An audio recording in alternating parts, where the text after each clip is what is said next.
எக்ஸாமுக்கு ஒழுங்காக படிக்காத 3 மாணவர்கள் எக்ஸாமை கட்டடிச்சிட்டு மதியானமாக பிரின்ஸ்பாலை போய் பார்த்துட்டு, சார் காலைல ஒரு கல்யாணத்துக்கு போயிருந்தோம், வர்ற வழியில் பைக் ஸ்கிட் ஆகி சேத்துல விழுந்துட்டோம், அதனால் இன்றைக்கி எங்களால் எக்ஸாம் எழுத முடியல சார் அப்படின்னு ரொம்ப வருத்தமாக சொல்லியிருக்காங்க.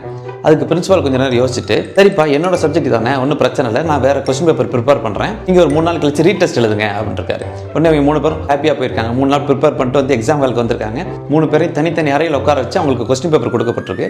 அதில் 4 கேள்வி தான் இருந்துச்சான்.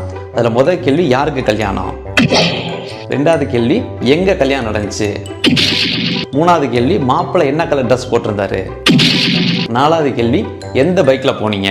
மாட்டினாடா மானஸ்தர் குறிப்புன்னு போட்டு 3 பேர் ஒரே மாதிரி பதில் எழுதணும். எவனாவது மாற்றில் இருந்தீங்கன்னா அப்போ இருக்கட அவங்களுக்கு அவனு போட்டுருக்காரு.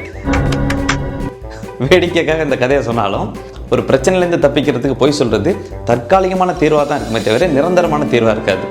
ஒரு பிரச்சனைக்காக பொய் சொல்ல ஆரம்பிச்சிட்டோம் அப்படின்னா அதை சமாளிக்கிறதுக்காக பல பொய்கள் நம்ம சொல்ல வேண்டி வரும்.